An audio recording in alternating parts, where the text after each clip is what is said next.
먼저 열왕기상 22장 34절을 한번 보겠습니다. 몇 페이지 뒤쪽에 22장 34절을 보십시오. 오늘 본문에서 한참 후의 이야기입니다만 북이스라엘과 아람이 현재 전쟁 중에 있습니다. 이스라엘의 왕 아합이 전쟁터에 직접 나갔습니다. 아람의 병사가 조준 없이 공중을 향해서 쏜 화살이 아합에게 맞았습니다.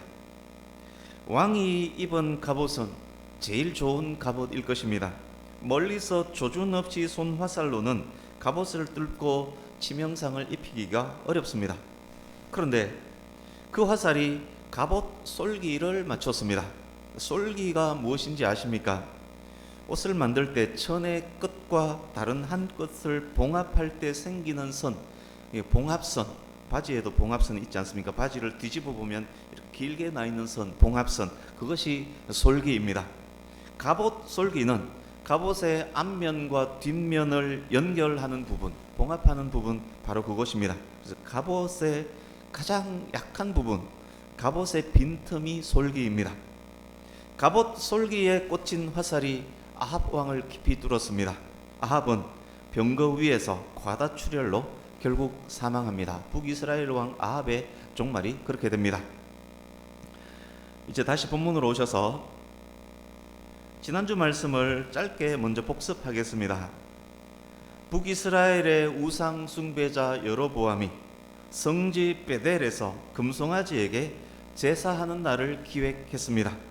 그 날을 국경일로 정합니다. 베델의 귀빈들에게 초청장도 발송했습니다. 행사 당일이 되었습니다. 초청받은 사람들, 일반 백성들, 언론사들까지 많이 모였습니다. 왕이 분향하는 순간에 국경을 넘어 유다에서 온 하나님의 사람이 갑자기 뛰어나와서 베델의 제단을 저주합니다. 화가 잔뜩 난 왕이 저놈 잡으라 하는 순간 손과 팔이 마비됩니다. 연이어 베델의 제단이 찢어지고 제단 위에 재가 우르르 쏟아집니다. 이 일이 하나님으로부터 임을 직감한 여로보암 왕이 하나님의 사람에게 기도 부탁했고 기도의 결과 마비된 손과 팔은 회복됩니다. 수습을 위해서 왕이 하나님의 사람 매수 시도합니다. 하나님의 사람이 그때 왕에게 이렇게 대답했습니다. 택도 없습니다. 하나님께서 거기서 떡도 물도 먹거나 마시지 말고 속히 그곳을 떠나라. 왔던 길로 다시 되돌아오지 말고 다른 길을 사용하라 라고 명령하셨습니다. 그렇게 말하면서 왕에게 단호히 거부합니다. 그리고는 왔던 길이 아닌 다른 길로 유유히 떠납니다. 그 행사장, 그 현장에 있던 많은 사람들이 이 모든 과정들을 지켜봤습니다. 그 모인 사람들 중에 눈에 띄는 형제들이 있었습니다. 누구보다 이 모든 상황을 세세히 관찰했습니다. 그 형제가 하나님의 사람이 제단을 향해서 어떤 저주를 선포했는지 단어 하나하나까지도 기억합니다. 손이 마비되었을 때 왕의 표정, 제단이 갈라지고 재가 쏟아질 때의 그 장관, 기도 부탁하던 왕의 표정, 위압적인 말, 부드러운 말 번갈아 사용하면서 매수하려고 애쓰던 왕의 모습, 하나님의 명령입니다 딱 부러지게 거절하고 유유히 떠나던 하나님의 사람의 뒷모습, 하나님의 사람의 모습은 놀랍고 멋있고 감동적이었습니다. 이 형제들이 영웅이 사라질 때까지 뒷모습을 보고 있다가 빨리 베델에 있는 자기 집으로 뛰어갑니다. 이제 본문입니다. 등장인물들의, 오늘 말씀을 들으실 때 등장인물들의 성격과 인물됨, 그것을 잘 파악하는 것이 사건 전개를 이해하는 데 필수입니다. 말씀을 들으실 때 여러분께서는 직접 각각 등장인물이 되셔서 집중하면 더 좋을 듯 합니다. 방금 말했던 이 형제들의 아버지가 누구입니까? 베델에 사는 한 늙은 선지자입니다. 한 늙은 선지자가 살더니로 번역된 원어는 머무르다, 살다, 거주하다를 의미하는 단어의 분사형입니다. 분사형은 지속적으로 계속 현재도 되어 오고 있다는 의미입니다. 그래서 베델에서 오랫동안 이 늙은 선지자가 쭉 살아왔다는 이야기입니다. 늙은 선지자의 아들들이 국가의 행사장, 중대 행사장에 초청되었음을 확인했습니다. 그 말은 이 선지자가 베델의 유지, 베델 지역의 유지였다는 말입니다. 자기는 늙어서 갈 수 없었지만 아들들은 그곳에 갔습니다. 여로보암 당시를 언급한 다른 성경 역대하 기록에 의하면 마음을 다하여 오로지 여호와를 섬겼던 사람들은 우상 숭배자 이 여로보암을 떠나서 예루살렘이 있는 유다로 대거 남하했다라고 기록이 되어 있습니다. 말씀드렸던 이 내용들을 근거로 이 늙은 선지자의 면면을 추정할 수 있습니다. 그가 참 선지자가 맞았다면 목숨 걸고 여로보암의 우상 숭배를 지적했을 것입니다. 하나님을 온전히 섬기는 사람들은 다 유다로 갔지만 이 늙은 선지자는 그대로 쭉 그곳에 계속 살고 있습니다. 여로보암의 우상 숭배를 암묵적으로 지지했다는 말입니다. 간간히 TV에 나와서 여로보암 지지 발언도 했을 것입니다. 그러니까 이 늙은 선지자는 요즘 말로 하면 의용 목사, 인본주의자 목사, 돈과 명예를 밝히는 그런 목사였다는 말입니다. 그랬기에 국가 행사에 자신의 아들들이 여러 명, 몇 명인지 모르겠습니다만 아들들이 초청받았을 것입니다. 헐레벌떡 집으로 뛰어온 이 아들들이 늙은 아버지에게 오늘 베델 산당에서 있었던 그 모든 일들을 세세하게 말합니다. 흥분한 목소리로 한 형제가 빠뜨린 게 있으면 다른 형제가 다시 보충하면서 번갈아 가면서 토시 하나 빠뜨리지 않고 정확하게 전달을 합니다. 눈을 반짝이며 듣던 늙은 선지자가 아들들에게 묻습니다. 어느 길로 가더냐? 이 질문은 아들들의 이야기 전체를 정확히 파악했다는 말입니다. 왔던 길로 되돌아가지는 않을 것이기 때문에 어느 길로 갔는지를 알면 그가 택한 길도 알 수 있습니다. 왜냐? 베델 토박이이기 때문에. 아들들 대답합니다. 그러지 않아도 어느 길로 가는지 유심히 봤습니다. 큰 상수리 나무 있는 그 길로 갔습니다. 그때가 언제쯤이냐? 얼마 되지 않았습니다. 그 사람의 뒷모습 보고 바로 달려와서 지금 아버지에게 말씀드리는 것입니다. 늙은 선지자 다리에 힘을 주면서 일어서면서 아들들에게 말합니다. 얘들아, 나귀 대기시켜라. 안장도 얹어라. 하나님의 사람을 쫓아가려고 합니다. 도보로 출발한 사람들을 차 타고 쫓아가려고 합니다. 빠른 걸음으로 멀리까지 갔을지라도 따라갈 모양입니다. 안장을 지우는 게 장거리 운행도 감내할 생각입니다. 궁금하지 않습니까? 늙은 선지자는 하나님의 사람을 왜 쫓아가려고 합니까? 늙은 몸을 이끌고 장거리 운행 마다 않고 쫓아가려는 이유가 무엇입니까? 성경에는 그 이유에 대해서 언급하지 않았습니다. 여러 가지 추측들을 일단 한번 해보겠습니다. 그 사람도 선지자라고 말하기 때문에 동료의식이 강하게 들어서 그 영웅을 존경해서 하나님의 말씀을 그 사람을 통해서 더 듣고 싶어서 수고하는 사명자를 극진히 대접하기 위해서 쭉 이제 있을 수 있는 이야기를 말씀드릴 텐데 어느 것인가 한번 생각해 보시기 바랍니다.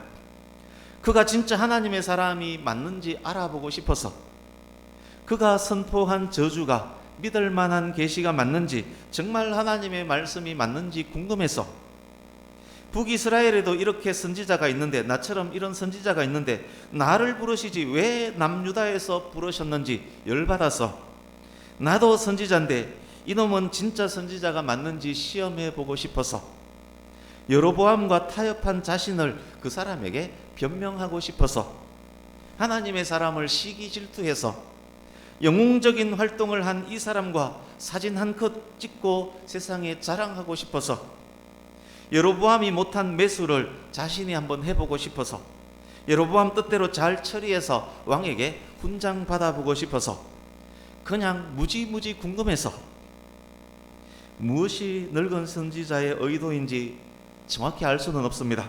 그러나 이 사람의 행태들, 이어질 행태들을 볼 때 동기가 불순했으면 확실합니다. 이 정확한 동기는 다음 시간에 아마 확인하게 될 것입니다. 늙은 선지자가 나귀를 타고 아들이 말했던 그 길을 쫓아갑니다. 의욕이 굉장히 강합니다. 나기 위해서 자기 뜻을 이룰, 무슨 뜻인지 모르겠지만 자기 뜻을 이룰 나름의 전략도 짭니다. 플랜 A, B, C까지 구상을 해 놓았습니다. 얼마 가지 않아서 상수리 나무 아래에 앉아 쉬고 있는 하나님의 사람을 발견합니다. 상수리 나무로 번역된 원어에는 정관사가 붙어 있습니다. 영어에 더 정관사가 붙어 있습니다. 그냥 상수리 나무에 앉아 있었던 것이 아니라 그 지역 랜드마크인 바로 그 상수리 나무 아래에 있었던 것입니다. 그런데 놀랍지 않습니까? 하나님의 사람은 왜 아직 베델도 벗어나지 못하고 있었던 것입니까? 왔던 길로도 가지 말고 속히 베델을 떠나라는 하나님의 명령이 있었는데, 그런데 왜 그는 남들이 다 아는 상수리 나무 아래에서 보란듯이 쉬고 있는 것일까요? 하나님의 말씀을 그토록 잘 순종했던 그가 왜 지금 머뭇머뭇하고 있습니까? 이제는 하나님의 사람 마음속으로 들어가서 그의 입장에서 한번 생각해 보겠습니다. 베델로 가서는 떡도 물도 먹고 마시지 말라 하셨기 때문에 베델에 들어온 이후 지금까지 단식 중입니다. 하루 이틀 완전 굶은 상태입니다. 베델 제단에서 무시무시한 여로보암 앞에서 하나님께서 주신 임무를 잘 수행했습니다. 하나님 말씀에 순종해서 뇌물의 유혹도 뿌리치고 다른 길로 왔습니다. 스스로 이런 생각을 합니다. 사명 수행 참 잘했어. 이만하면 충분해. 나를 칭찬해. 그런데 돌아가는 길에 배가 너무 고픕니다. 너무 피곤합니다. 여로보암이 했던 그 제안들이 계속 떠오릅니다. 내가 함께 갔었다면 무슨 음식을 먹을 수 있었을까? 금일봉도 받았겠지. 그 안에 돈 얼마 넣어놨을까? 혹시나 한 번 더 부탁해 보려고 신하들을 보내지는 않을까? 그때는 못 이기는 척 응해야 하나? 에이, 그래도 그건 아니지. 그러면서 한 번씩 뒤돌아봤습니다. 말발굽 소리만 들려도 안 그런 척, 못 이긴 척 한 번 또 뒤돌아봤습니다. 조금만 더 가면 베델을 벗어납니다. 그렇지만 느긋하게 쉬엄쉬엄 갑니다. 조금 가니 길 옆에 멋지고 큰 상수리 나무가 하나 있습니다. 거기에 앉아 있으면 사람들이 자기를 금방 찾을 것만 같습니다. 상수리 나무 아래에 앉아서 쉬고 있습니다. 더욱 배가 고프고 목이 마릅니다. 그렇지만 베델을 빨리 벗어날 마음은 없습니다. 베델을 벗어나면 먹을 수 있는데 벗어나지를 않습니다. 하나님에 대한 원망도 살짝 합니다. 내가 이렇게 열심히 사역을 감당했는데 떡과 물조차도 먹으면 안 된단 말인가? 하나님 진짜 너무하시네. 피곤하네. 여기서 한숨 자고 갈까? 그러던 찰나에 저만치서 오고 있는 나귀 한 마리를 봅니다. 웬 노인이 타고 있습니다. 노룩, 우리 요즘 노룩 자주 나오지 않습니까? 노룩이지만 온 관심은 노인에게 집중되어 있습니다. 다가온 노인이 묻습니다. 그대가 유다에서 온 하나님의 사람이요? 하나님의 사람 속으로 생각합니다. 나를 알아보네? 여로보암이 보냈나? 그리고는 대답합니다. 그렇소만. 늙은 사이비 선지자 말합니다. 나랑 함께 집으로 돌아가서 떡을 먹읍시다. 하나님께서 하나님의 사람에게 베델에서 하지 말라 명령하신 세 가지가 무엇이었습니까? 떡도 먹지 말고 물도 마시지 말고 왔던 길로 되돌아가지도 말라 하였습니다. 늙은 선지자가 하나님의 명령 세 가지 모두를 정면으로 거역하면서 제안하고 있습니다. 아들로부터 들었던 내용을 철저히 분석한 결과 나온 제안입니다. 하나님의 사람 대답합니다. 돌아가지 않는다. 이곳에서는 떡을 먹지도 물을 마시지도 않는다. 여호와의 말씀이 내게 이러셨기 때문이다. 여기 이곳에서는 이곳이란 단어가 있습니다. 상수리 나무가 있는 이곳이 여전히 베델이란 말입니다. 아까도 말씀드렸지만 하나님의 사람은 아직도 베델을 벗어나지 않고 있습니다. 이만하면 됐다라는 자기 만족에 지체하면서 게을리 계속 꿈을 대고 있는 중입니다. 하나님의 사람이 늙은 선지자에게 하고 있는 17절 대답을 여로보암에게 했었던 9절 대답과 한번 비교를 해보십시오. 여기서 어떤 변화를 우리가 읽을 수 있습니다. 사명 잘 수행할 때는 하나님의 금지 명령이었는데 지금은 하나님께서 그냥 이러신 말씀으로 바뀌었습니다. 풍기는 뉘앙스가 이렇게 바뀌었습니다. 돌아가서 먹고 마시고 싶지만 하나님께서 말씀하셨기 때문에 어쩔 수 없어 못 갑니다. 이런 뉘앙스입니다. 선줄로 생각한 자는 넘어질까 조심해야 하는데, 마귀로 틈을 타지 못하게 해야 하는데 조심하지 않고 틈을 보이고 있습니다. 하나님의 사람, 그의 솔기가 드러나고 있습니다. 노련한 선지자, 이 정도 대답은 예상했습니다. 플랜 A에서 자기 뜻을 이루리라고는 기대조차 하지도 않았습니다. 그대와 함께 나는 갈 수 없다라는 대답이 나오자마자 기다렸다는 듯이 플랜 B를 가동합니다. 이보시오, 나도 선지자요. 하나님의 말씀을 갖고 온 천사가 내게 말씀하셔서 사명 수행한 그 선지자를 너의 집으로 데려가서 먹이고 마시우라. 천사가 내게 이렇게 말씀하셨어. 그래서 내가 따라왔어. 이 말을 들은 하나님의 사람, 무슨 생각을 했겠습니까? 꾸물꾸물하던 행태를 반영하면 분명 이런 생각을 했을 것입니다. 그러면 그렇지, 사명 잘 수행한 나를 먹이고 입히고 재우지 않을 수가 없지. 드디어 하나님이 나의 수고를 알아보시고 다른 하나님의 사람을 보내셨구나. 아유, 배고파 죽을 뻔했네. 살았다. 하나님의 사람이 입은 갑옷의 솔기가 더욱 뚜렷이 드러나 보이고 있습니다. 그 솔기를 향해서 마귀가 쏜 화살이 날아오고 있습니다. 끝날 때까지 끝난 것이 아닌데 너무 일찍 마음을 놓았습니다. 단 한 번의 거짓말에 그냥 훅 넘어가 버립니다. 이제 19절 같이 읽어보겠습니다. 시작. 이에 그 사람이 그와 함께 돌아가서 그의 집에서 떡을 먹으며 물을 마시니라. 보십시오. 하나님의 명령 조목조목 정면으로 불순종하고 있습니다. 여로보암 앞에서 그 담대했던 믿음이, 나도 선지자라, 천사가 이렇게 저렇게 말씀하셨다라는 그 말에 그냥 홀라당 넘어가 버립니다. 우상 숭배하는 인본주의자 여로보암을 질타했던 바로 그 하나님의 사람이 하나님의 뜻을 자기 생각대로 해석하는 인본주의에 빠져서 하나님의 말씀에 정면으로 불순종하고 있습니다. 늙은 선지자가 하나님의 사람과 함께 자기 집으로 오면서 무슨 생각을 했을 것 같습니까? 어라, 이놈 봐라, 한 방에 속아 넘어가네. 나보다 나은 거 1도 없는 놈이네. 나도 사입이지만 이놈도 사입이네. 에라이 이놈아, 도찐 개찐이다. 하나님은 뭐 이런 놈에게 사명을 부여하셨대? 이놈 진짜 선지자 맞나? 분명 그렇게 생각했을 것입니다. 이어지는 이야기는 다음 주에 계속 말씀드리겠습니다. 이 스토리를 다음 주까지 잘 간직하고 계셔야 합니다. 이제 말씀을 마무리해 가겠습니다. 어제의 영웅이 오늘의 무너지는 장면을 우리가 보고 있습니다. 자기 중심적 생각이, 인본주의적 생각이 하나님의 사람을 무너뜨리고 있습니다.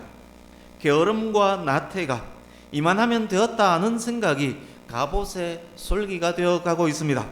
그 틈으로 사탄이 화살을 날렸고 결국 다음 주에 알게 되겠지만 결국 하나님의 사람은 죽게 됩니다. 오늘 말씀의 제목도 말씀이 이끄는 삶입니다. 말씀이 이끄는 삶에 충실했던 하나님의 사람이 오늘 본문에서는 작은 유혹에 의해서 실패하고 있습니다. 하나님의 사람이 받았던 이 유혹은 오늘날 모든 성도들에게도 당면한 유혹입니다. 저와 여러분에게도 이 유혹은 지금도 진행되고 있는 중입니다.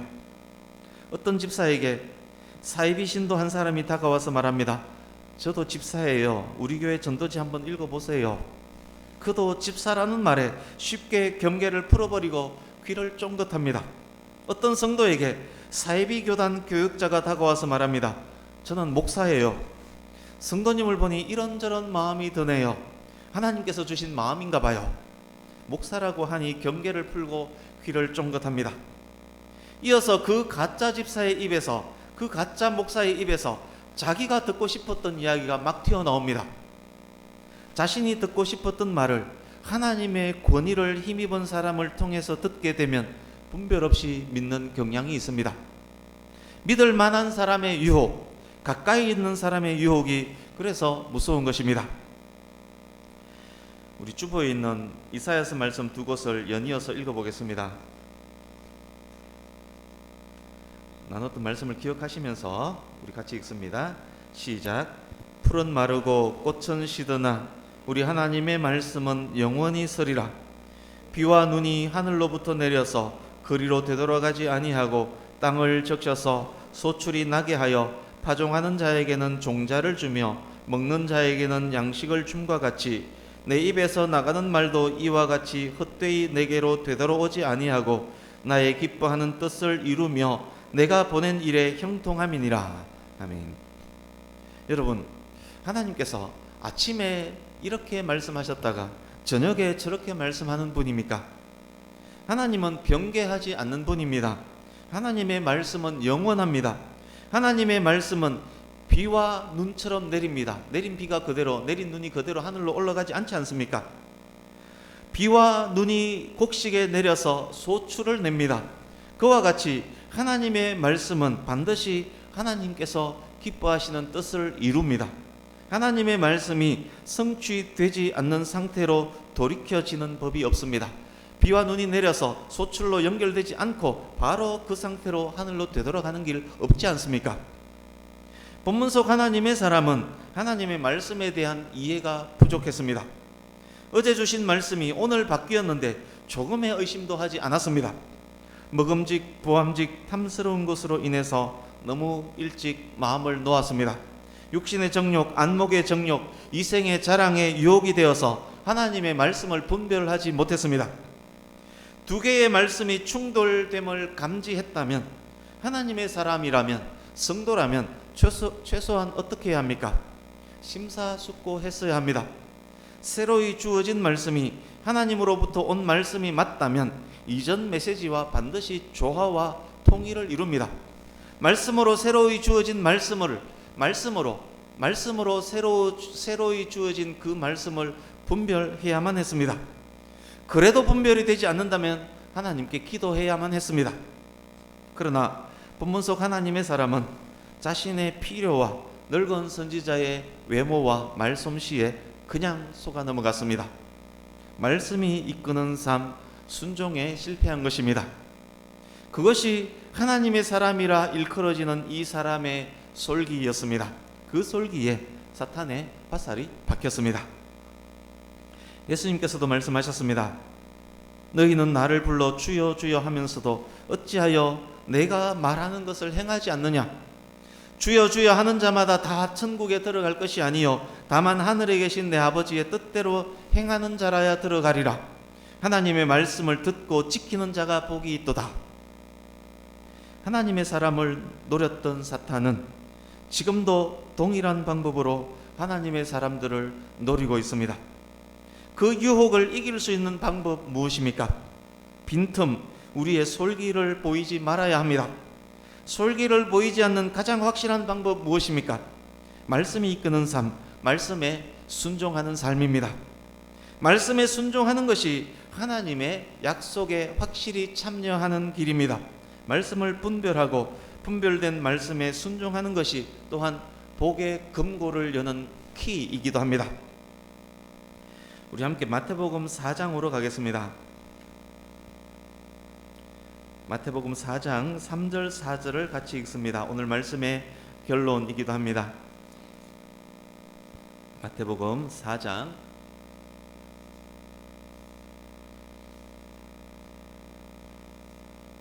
3절 4절을 같이 읽습니다.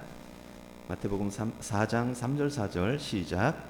시험하는 자가 예수께 나와서 이르되 네가 만일 하나님의 아들이여든 명하여 이 돌들로 떡덩이가 되게 하라.